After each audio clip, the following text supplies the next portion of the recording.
You got into the safety business because you wanted to protect people, but somewhere along the way, the job started controlling your time, your schedule, your priorities, even your income potential.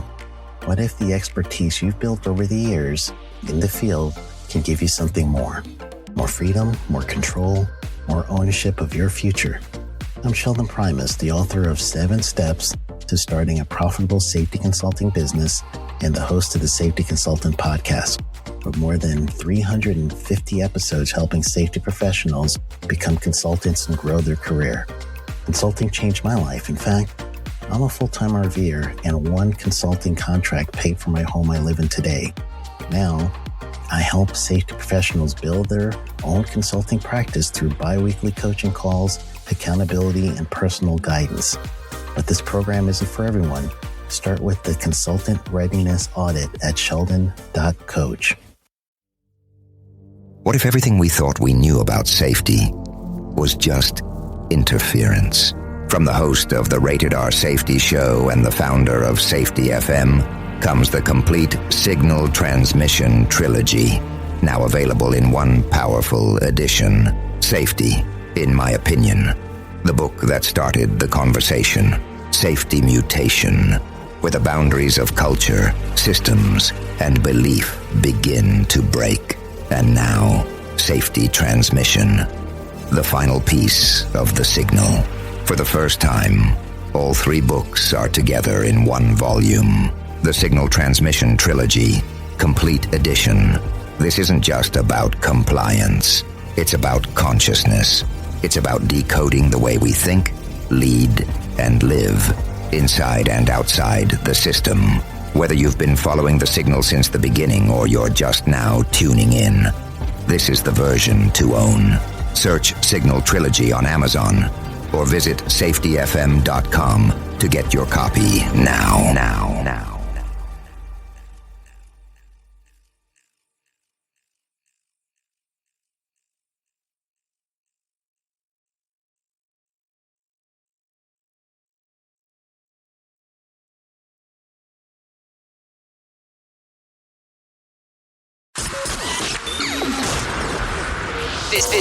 This show is brought to you by Safety FM.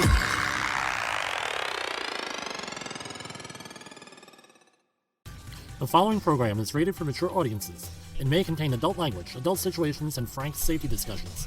The names and certain details have been changed to protect the safe and the unsafe. But believe me, every item in here is true. One of the worst things you have to deal with as a safety professional, at least in my opinion, is withholding information. When people withhold information from you. So today's episode, Withholding Information, today on Safety Wars with Jim Polzel. One of my pet peeves is when I have to deal with people who deliberately withhold information from me and from other safety people. Not only is it a form of bullying, but it also puts you and the workforce at risk. Your career, their safety. It prevents you from doing assessments, enforcing rules and policies, but also leading the workforce. It places undue stress on you, and when the guvno hits the fan, the safety department or you get left holding the dirty end of the stick. As usual, it wouldn't be a Safety Wars episode without stories. I have 2 of them, even though I have many on this, but I'll give you 2. First story is when I was working on an environmental cleanup project for many years. It had a specific contaminant that was very unique, and the job was coming to a close. I was looking to line up another project. This one was going to be in an exotic location with the same contaminant. As a matter of fact, the second cleanup was the facility that took over from the first job that we just mentioned 60 years before this. So, they needed a health and safety plan for that cleanup. I gathered up all of the information from the project, but unknowingly to me, certain information was missing. The junior project engineer that was in charge of getting all the safety stuff together refused to give me information. I didn't know about the plan. I wrote the plan, presuming it was the same type of site, same cleanup process, the same contaminants, and with all the other particulars. Turns out I was right in the end. He reviewed the plan and wrote a nastygram saying, "Take this out, take that out." Seemed like the whole plan was one big huge red mark, page after page after page. I revised the plan, then sent it back up the line, and guess what happened? It got past him, but when it came to the final review, guy gets in it, the final reviewer says, dude, you're supposed to have this in it, you're supposed to have this contained, blah, blah, blah.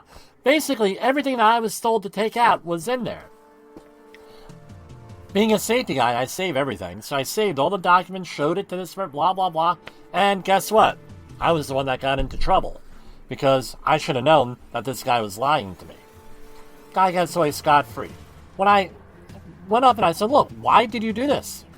He said, well, this is all baloney, the safety stuff. The contaminant didn't have an odor, so there was nothing to worry about. No one would know anything. Now you just blew the budget for that job. Right? And plus, he would not be on that job site. And would not be exposed to this contaminant, so he didn't care. Didn't matter to him. It's a pretty fouled up situation there.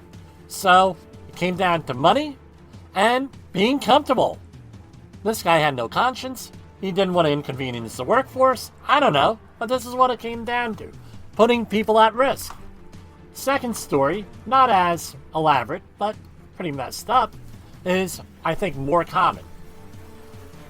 So you're on a site. Could be any type. It could be a manufacturing site, construction site, environmental cleanup, shipyard, what have you. So that's when a project manager deliberately keeps you out of meetings just to keep you off balance, so you're continuously playing catch-up with low-level stuff that can be handled if you had the right information to begin with. That's another form of bullying. So, what happens here? What happens in the safety plan, the safety department, everything you're doing, the culture? You can't do the right thing. You can't make assessments, make policies, place controls, make rules. And I'm not a rule maker, but sometimes you gotta have certain rules. You can't protect your employer, and you cannot protect the workforce. That's what you're there for, is to protect people. So what do you do about this? One, make sure you keep records on everything. Those email chains, phone logs, text messages, that's very important. You have to be assertive, stand up for yourself, have a backbone. Say, look, I need to be in these meetings. I need to know what's going on here. Why? So I can better do my job, because I tell you what, the worst thing is to have a catastrophic incident where someone get hurt, they don't go home to their families, they're diminished as an employee, diminished as a person, because somebody didn't include you in a meeting, because someone decided, hey, we're not going to go, we're not going to plan for hazards. Everything is great, no one's going to get hurt, we're going to gamble. We're going to gamble like we're playing the craps table. Here, we're going to roll the dice every time. That's not a situation you want to be in, to do that. Because I tell you what, you know who's going to be blamed in the end? It's going to be the safety person. Who's going to pay the price? The worker that gets hurt. The company that gets a lawsuit. The company that's held liable for things. The regulatory oversight. All this stuff is a drain. Here's something else to consider. You have a project budget, especially if you're a small business. You have a project budget. It could be a big business. Where do all of these costs come out of for paying for all of this? Those are tracked on a different line item that probably has nothing to do with this budget. So the person making these decisions, getting people hurt, setting up a unsafe work environment, crapping on your corporate culture, and everything else will never see the penalty of what he has done. It's usually a man that does it, not a woman. So they'll never see the consequences. So they'll never have to deal with them. They'll be on their next job at their next company, or money will come out of some other line item on the budget. This is especially dangerous if you're working on a federal project. Right?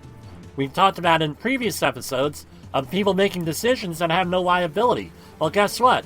Federal project manager on a federal project has no liability. They're a government employee. Very strong protections. And guess what? They'll make decisions, and I have a whole nother story for that you folks are going to love. It was a 25-year story in the making. And guess what? The people were never held responsible. So, what's the moral of the story? You got to win the safety war. You need information to do that. If you don't, you have to get that information, pursue that information. For safety wars, This is Jim Polzel.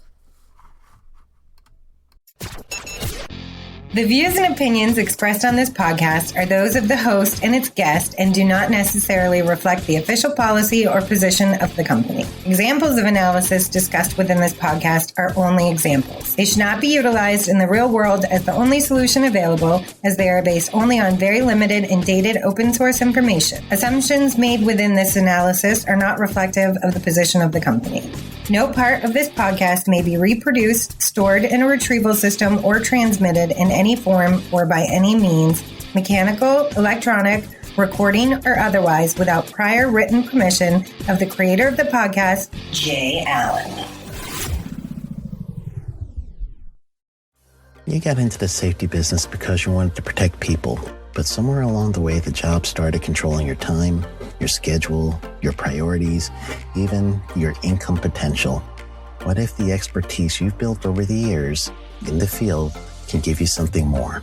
More freedom, more control, more ownership of your future. I'm Sheldon Primus, the author of 7 Steps to Starting a Profitable Safety Consulting Business and the host of the Safety Consultant Podcast, with more than 350 episodes helping safety professionals become consultants and grow their career. Consulting changed my life. In fact, I'm a full-time RVer, and one consulting contract paid for my home I live in today. Now, I help safety professionals build their own consulting practice through bi-weekly coaching calls, accountability, and personal guidance. But this program isn't for everyone. Start with the Consultant Readiness Audit at sheldon.coach. What if everything we thought we knew about safety was just interference? From the host of the Rated R Safety Show and the founder of Safety FM comes the complete signal transmission trilogy, now available in one powerful edition. Safety, in my opinion, the book that started the conversation. Safety Mutation, where the boundaries of culture, systems, and belief begin to break. And now, Safety Transmission, the final piece of the signal. For the first time, all 3 books are together in one volume. The Signal Transmission Trilogy, Complete Edition. This isn't just about compliance. It's about consciousness. It's about decoding the way we think, lead, and live, inside and outside the system. Whether you've been following the signal since the beginning or you're just now tuning in, this is the version to own. Search Signal Trilogy on Amazon or visit safetyfm.com to get your copy now.